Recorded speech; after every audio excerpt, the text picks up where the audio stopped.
Assalamualaikum warahmatullahi wabarakatuh. Saya Ahmad Nur Suhairi dari kelompok 7 akan menjelaskan materi akidah akhlak mengenai keteladanan Rasul Ulul Azmi dan keistimewaannya. Sebelum melangkah pada materi, saya akan memaparkan kompetensi dasar serta indikator pencapaian kompetensi pada bab ini. Kompetensi dasar yang pertama yakni menghayati sifat utama Rasul Ulul Azmi. Yang kedua, menunjukkan sikap sabar dan tanggung jawab sebagai implementasi mengimani sifat utama Rasul Ulul Azmi. Yang ketiga, menganalisis sifat utama dan keteguhan Rasul Ulul Azmi. Dan yang terakhir, menyajikan hasil analisis kisah keteladanan Rasul Ulul Azmi. Dan indikator pencapaian kompetensi pada bab ini yang pertama yakni menunjukkan perilaku spiritual dari pengalaman belajar sifat utama Rasul Ulul Azmi. Yang kedua, menunjukkan perilaku sosial sabar dan tanggung jawab sebagai implementasi mengimani sifat utama Rasul Ulul Azmi. Yang ketiga, menjelaskan pengertian Rasul Ulul Azmi. Yang keempat, menyebutkan sifat utama dan keteguhan Rasul Ulul Azmi. Yang kelima, menunjukkan contoh perilaku meneladani sifat utama dan keteguhan Rasul Ulul Azmi. Dan yang terakhir, yakni menyimpulkan kisah keteladanan Rasul Ulul Azmi. Materi yang pertama, pengertian Rasul Ulul Azmi. Kata Ulul Azmi berasal dari bahasa Arab, yaitu ulul yang artinya orang yang memiliki, dan azmi yang artinya cita-cita yang mantap. Menurut Sirajuddin dalam buku Ensiklopedia Islam menyebutkan bahwa Ulul Azmi artinya orang-orang yang mempunyai kemauan kuat dan teguh. Secara istilah, Ulul Azmi berarti rasul-rasul pilihan atau nabi yang memiliki keteguhan hati, lapang dada, dan sabar dalam menghadapi kaumnya yang menentang dirinya dan tidak mau menerima ajaran yang disampaikannya.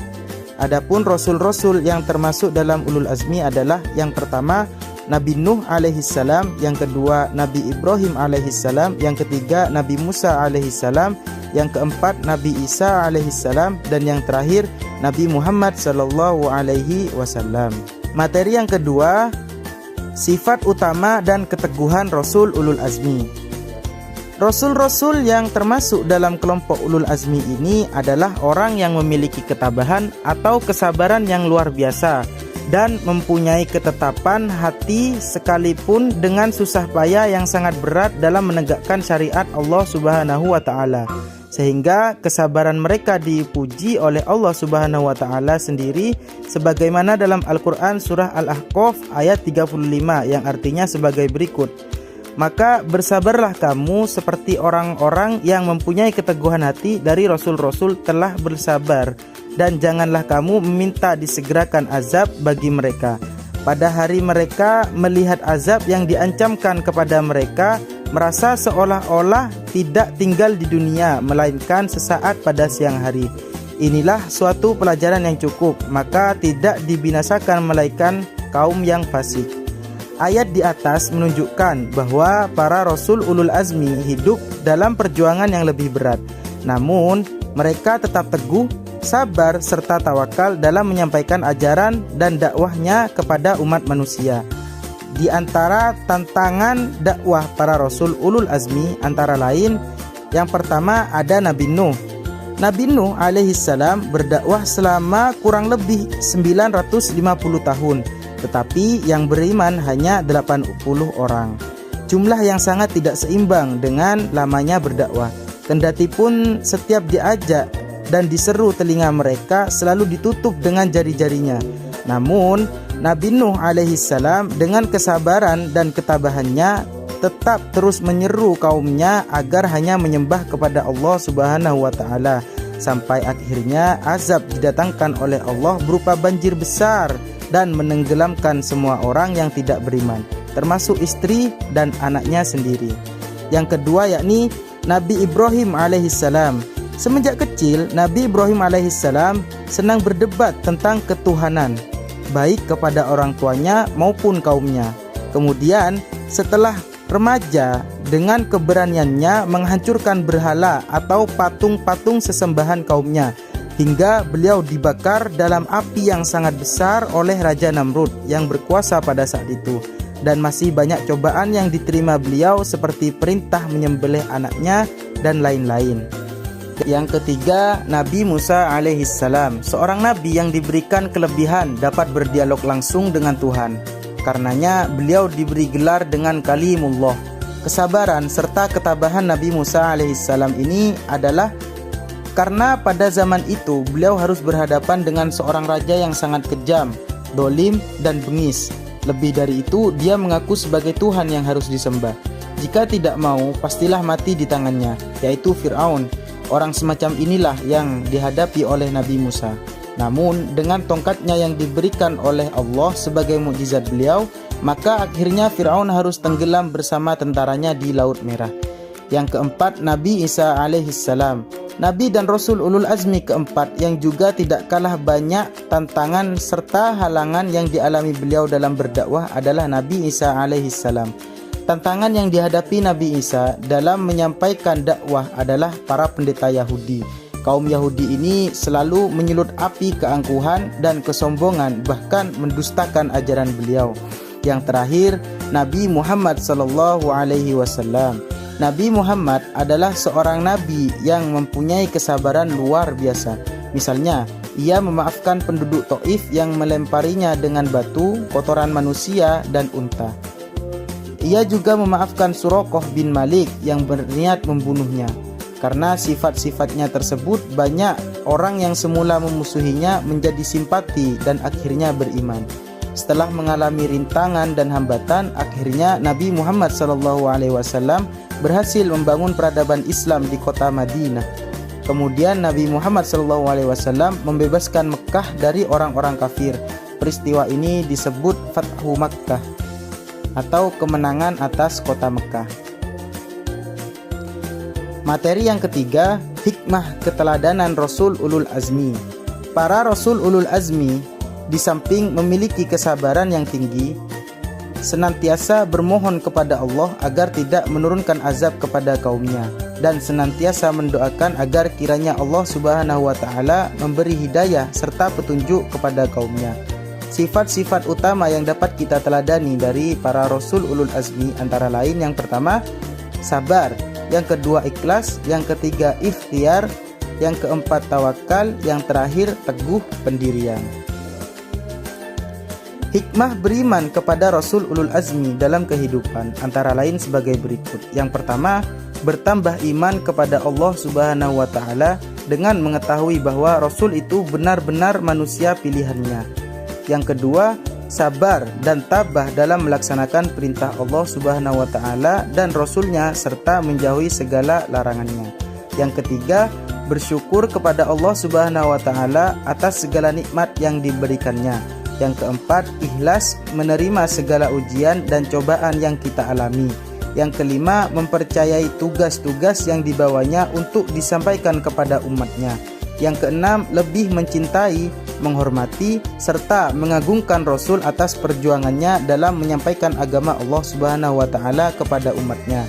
Yang ketujuh, memperoleh teladan yang baik untuk menjalani hidup. Dan yang terakhir, akan selamat di dunia dan di akhirat dengan bimbingan yang diberikan Rasul.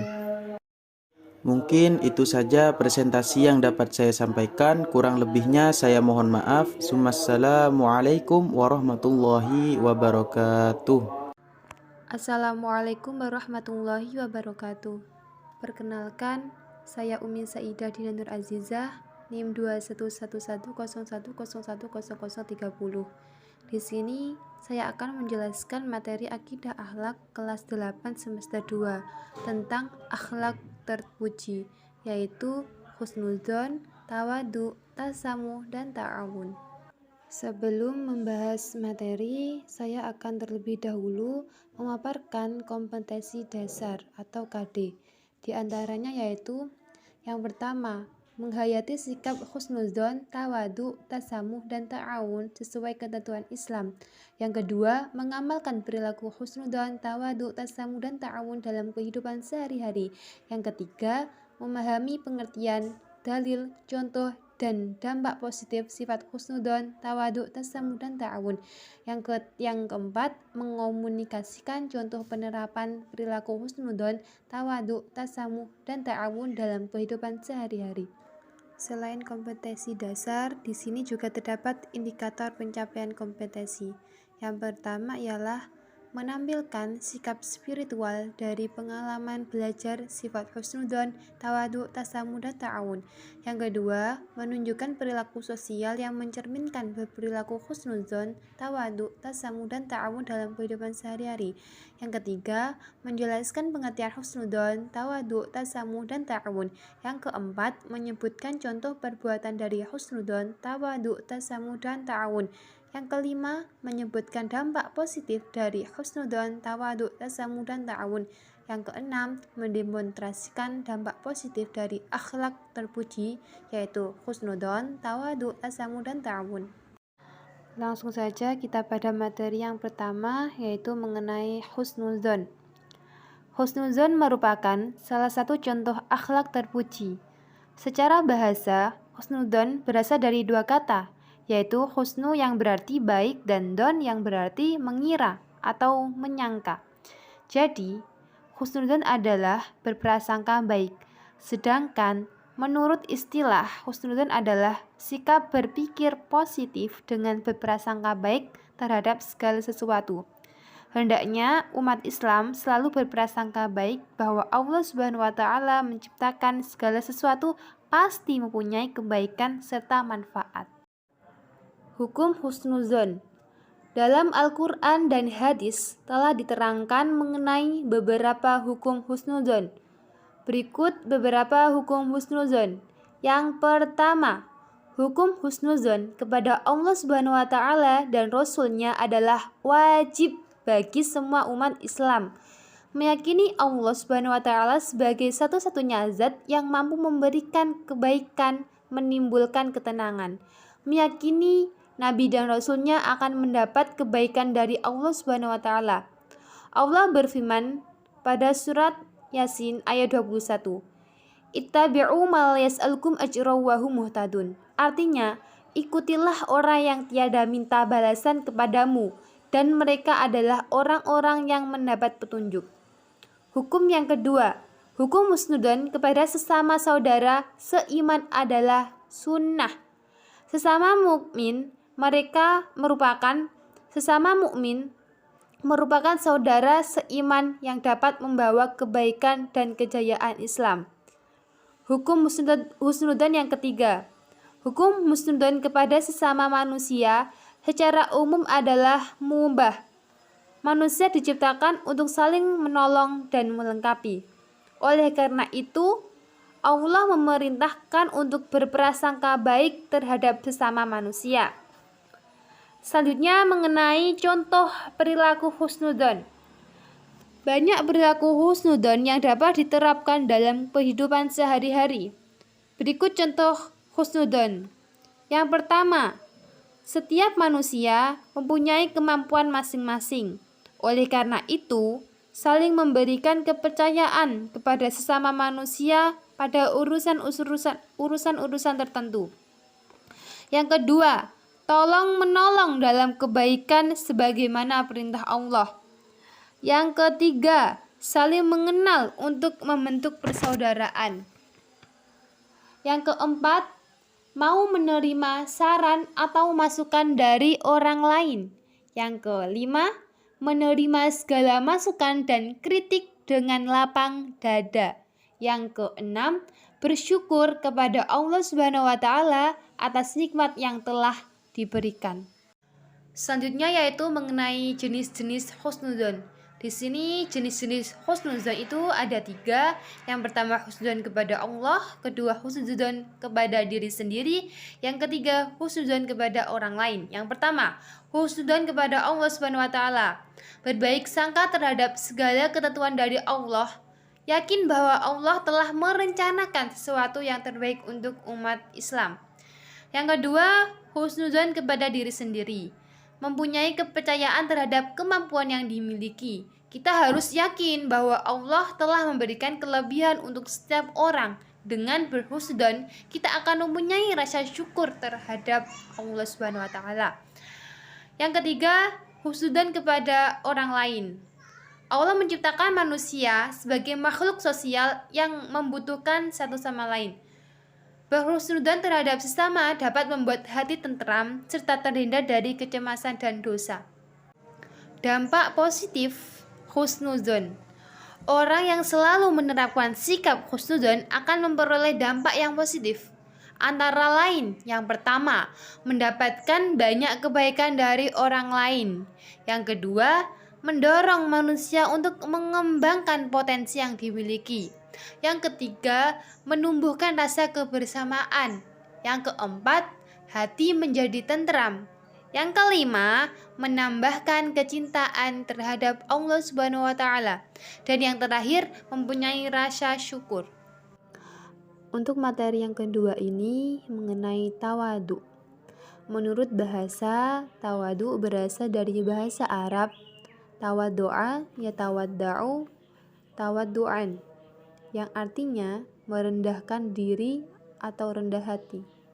Sedangkan menurut istilah, tawadu adalah sikap rendah hati di hadapan Allah dan sesama manusia, dilandasi kesadaran akan kebesaran dan keagungan Allah. Sumber dari sikap rendah hati adalah kebesaran jiwa dan penghargaan terhadap orang lain. Lain kata dari tawadu adalah takabur yang berarti sombong. Selanjutnya mengenai perintah bersikap tawadu. Allah memerintahkan sikap tawadu sebagaimana tercantum dalam firman-Nya. Berikut beberapa dalil tentang perintah tawadu. Yang pertama, Allah memerintahkan bersikap tawadu kepada orang tua sebagai penghormatan dan kasih sayang kepada mereka. Pada surat Al-Isra ayat 24 disebutkan bahwa Bismillahirrahmanirrahim, wakhfid lahuma janahal dzulli minar rahmati wa qur rabbirhamhuma kama rabbayani shaghira, yang artinya, dan rendahkanlah dirimu terhadap mereka berdua dengan penuh kasih dan dengan penuh kesayangan, dan ucapkanlah, wahai Tuhanku, kasihilah mereka keduanya sebagaimana mereka berdua telah mendidik aku waktu kecil. Yang kedua, Allah memerintahkan sikap tawadu terhadap sesama muslim untuk memperkuat persaudaraan. Pada surat Asy-Syu'ara ayat 219 telah jelaskan bahwa wakhfid janahaka liman ittaba'aka minal mu'minin, yang artinya, dan rendahkanlah dirimu terhadap orang-orang yang mengikutimu, yaitu orang-orang yang beriman. Yang ketiga, Allah memerintahkan sikap tawadu dalam pergaulan dimanapun berada. Dalam surat Al-Luqman ayat 19 telah dijelaskan bahwa waqsud fi masyika waghdud min sautik inna angkarul aswati la sautul hamir, yang artinya, dan sederhanalah kamu dalam berjalan dan lunakkanlah suaramu, sesungguhnya seburuk-buruk suara ialah suara keledai. Contoh tawadu. Adapun contoh tawadu dalam kehidupan sehari-hari sebagai berikut. Yang pertama, senantiasa bertutur kata mulia. Yang kedua, menerima saran dan kritikan yang membangun. Yang ketiga, menghormati dan menghargai pendapat orang lain serta mau berbagi ilmu. Yang keempat, hormat orang yang lebih tua dan menyayangi orang yang lebih muda. Yang kelima, tidak memamerkan kelebihan yang dimiliki. Yang keenam, mengutamakan kepentingan umum. Dan yang terakhir, menyapa orang lain dan meminta izin jika lewat di hadapannya. Dampak positif tawadu. Orang yang selalu menerapkan sikap tawadu akan memperoleh dampak yang positif. Antara lain, pertama, mendapatkan kemuliaan dari Allah dan sesama manusia. Kedua, mempererat tali persaudaraan sesama muslim. Yang ketiga, mendapat penghormatan dari sesama manusia. Yang keempat, menyadari bahwa derajat manusia adalah sama di hadapan Allah. Yang terakhir, menyadari asal-usul manusia. Materi yang ketiga ini mengenai tasamuh. Tasamuh secara bahasa artinya kelapangan dada. keluasan pikiran, atau toleransi. Adapun secara istilah, tasamuh adalah sikap menghormati orang lain untuk melaksanakan hak-haknya. Sikap tasamuh dibutuhkan karena manusia memiliki kelebihan dan kekurangan. Tasamuh ini berfungsi sebagai pengikat persatuan dan kerukunan. Tasamuh sangat penting dibiasakan karena diliputi sikap saling menghormati, simpati, dan menghargai. Tasamuh dapat diterapkan dalam kehidupan bermasyarakat yang beraneka ragam. Yang selanjutnya ialah perintah tasamuh. Allah telah memerintahkan umatnya untuk mempunyai sikap tasamuh, sebagaimana firman Allah surat Ali Imran ayat 20. Bismillahirrahmanirrahim. Fa in hajjuka faqul aslamtu wajhiya lillahi wa man ittaba'an wa qul lil ladzina utul kitaba wal ummiyina aslamtum fa in aslamu faqad ihtadaw wa in tawallaw fa innama 'alaikal balagh wallahu basirum bil ibad. Yang artinya, kemudian jika mereka mendebat kamu tentang kebenaran Islam, maka katakanlah, aku menyerahkan diriku kepada Allah dan demikian pula orang-orang yang mengikutiku. Dan katakanlah kepada orang-orang yang telah diberi Alkitab dan kepada orang-orang yang ummi, apakah kamu mau masuk Islam? Jika mereka masuk Islam, sesungguhnya mereka telah mendapat petunjuk. Dan jika mereka berpaling, maka kewajiban kamu hanyalah menyampaikan ayat-ayat Allah. Dan Allah Maha melihat akan hamba-hambanya. Contoh tasamuh. Contoh sikap tasamuh yang dapat diterapkan dalam kehidupan sehari-hari sebagai berikut. Yang pertama, menghormati pendapat orang lain mengenai pemahaman suatu masalah dan keyakinan. Kedua, tidak membuat kegaduhan ketika melewati tempat ibadah sendiri maupun umat yang lain. Yang ketiga, menghentikan sementara suatu acara ketika memasuki waktu sholat. Yang keempat, menghormati orang lain yang sedang melakukan ibadah. Yang kelima, menjaga ketertiban ketika umat agama lain sedang merayakan hari raya. Yang terakhir, memberi waktu libur umat beragama ketika sedang berhari raya. Dampak positif tasamuh. Orang yang selalu menerapkan sikap tasamuh akan memperoleh dampak yang positif, antara lain. Yang pertama, menumbuhkan perangai dan sikap yang mulia. Kedua, memperoleh banyak teman. Yang ketiga, mendapat pertolongan ketika sedang mengalami kesusahan.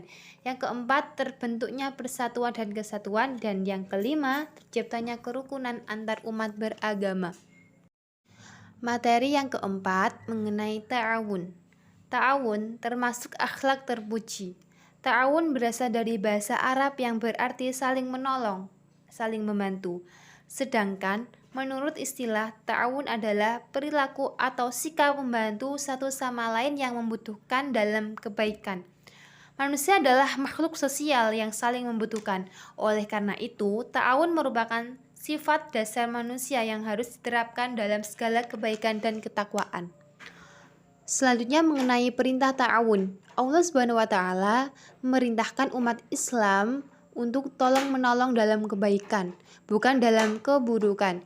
Sebagaimana firman Allah surat Al-Maidah ayat 2. Bismillahirrahmanirrahim. Wa ta'awanu 'alal birri wat taqwa wa la ta'awanu 'alal ismi wal 'udwan.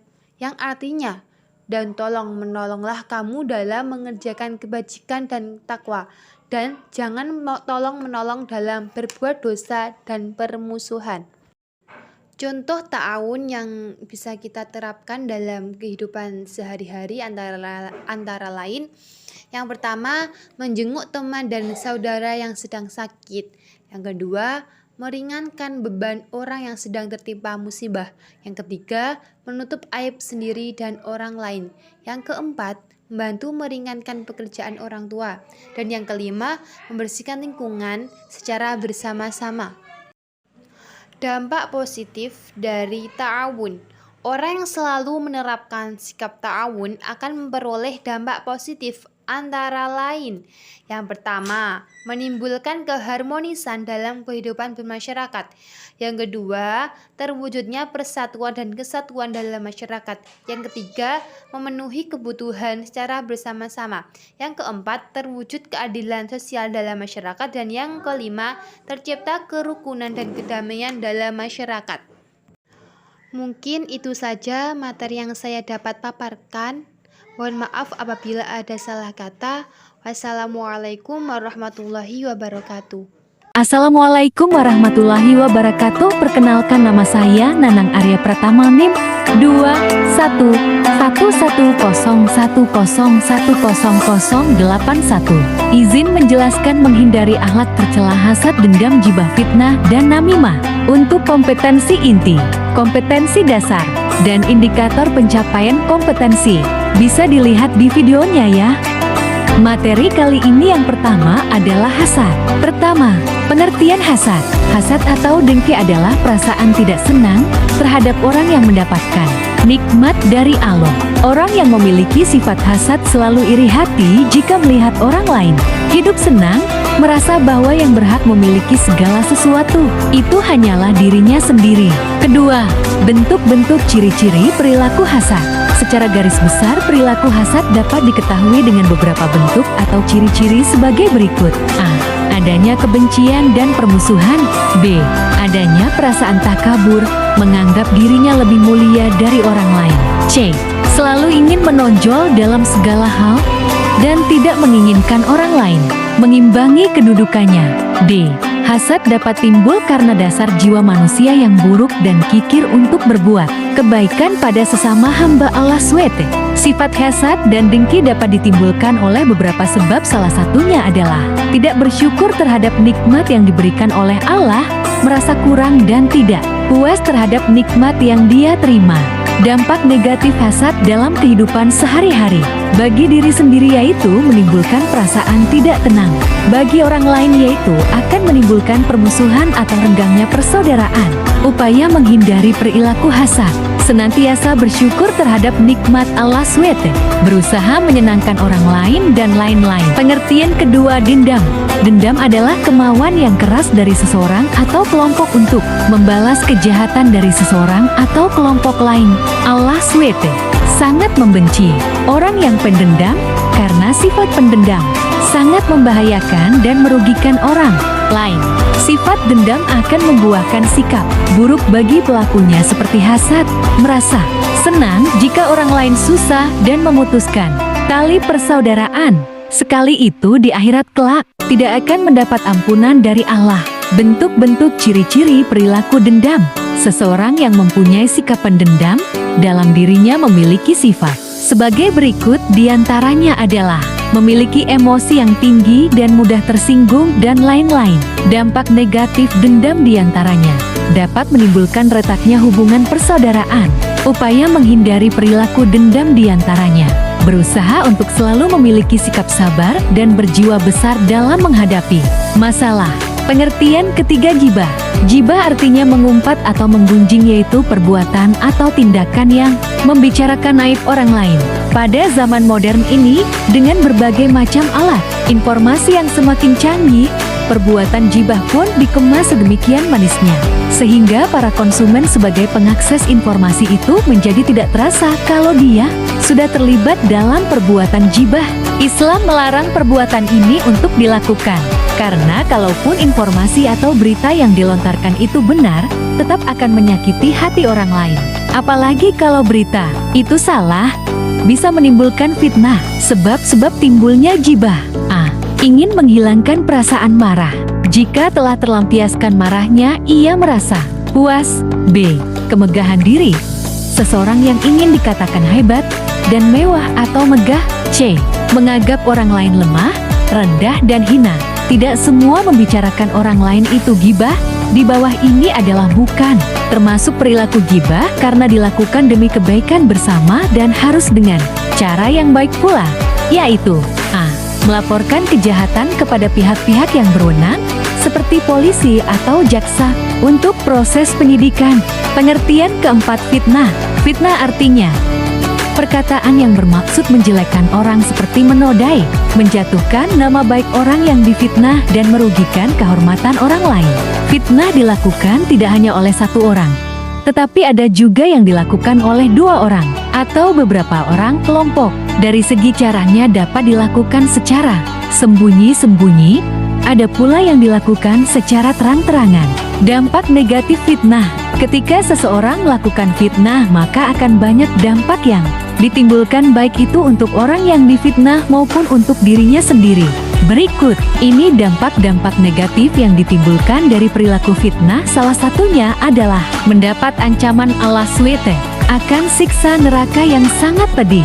Upaya menghindari perilaku fitnah.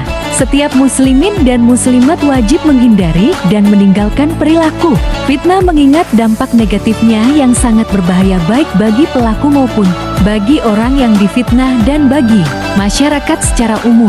Adapun upaya yang bisa dilakukan untuk menghindari perilaku fitnah adalah bergaul dengan baik kepada semua orang dan tidak pilih-pilih dan lain-lain. Pengertian kelima, namimah.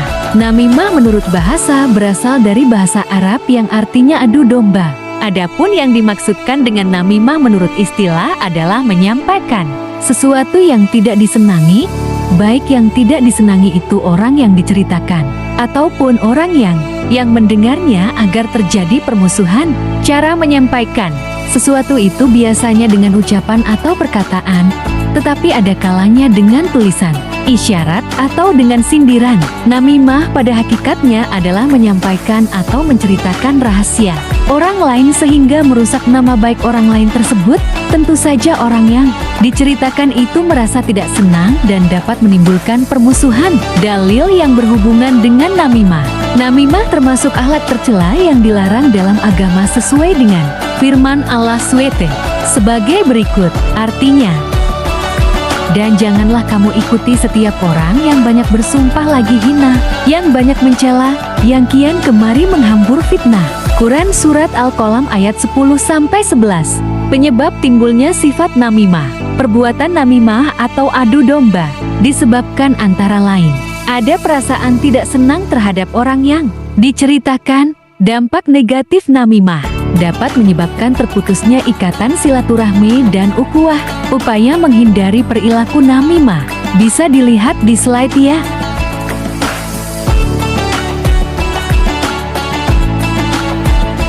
Demikian presentasi dari saya. Mohon maaf jika ada kesalahan. Wassalamualaikum warahmatullahi wabarakatuh. Assalamualaikum warahmatullahi wabarakatuh. Saya Hairatul Mauliyah akan menjelaskan materi Akidah Akhlak kelas 8 semester 2 mengenai adab bersosial media dalam pandangan Islam. Sebelum ke materi, saya akan memaparkan kompetensi dasar dan juga indikator pencapaian kompetensi yang ada pada bab ini. Kompetensi dasar yang pertama yaitu menghayati adab bersosial media yang baik sesuai ketentuan Islam. Yang kedua, menjalankan adab bersosial media yang baik dalam kehidupan sehari-hari.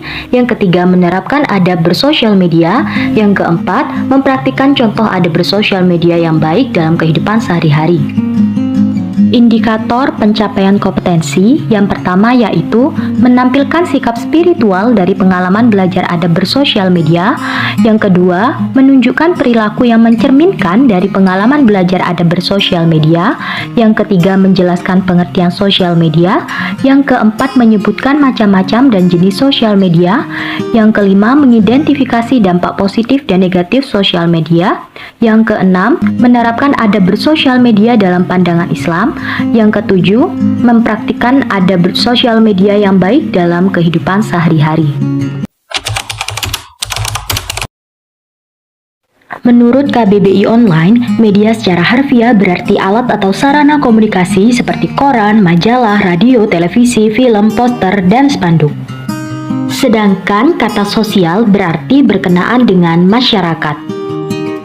Jadi, media sosial adalah sebuah media online dengan para penggunanya bisa dengan mudah berpartisipasi, berbagi, dan menciptakan isi meliputi blog, jejaring sosial, wiki, forum, dan dunia virtual. Andreas M. Kaplan dan Michael Heinlein membagi berbagai jenis media sosial ke dalam 6 jenis, yaitu collaborative projects, blogs, content communities, social networking sites, virtual games world, dan virtual social world.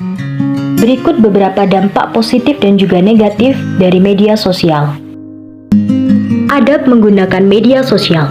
Yang pertama, media sosial dalam pandangan Islam. Ajaran Islam terkait etika bermedia sosial itu sudah ada. Setidaknya terdapat beberapa etika dalam bermedia sosial.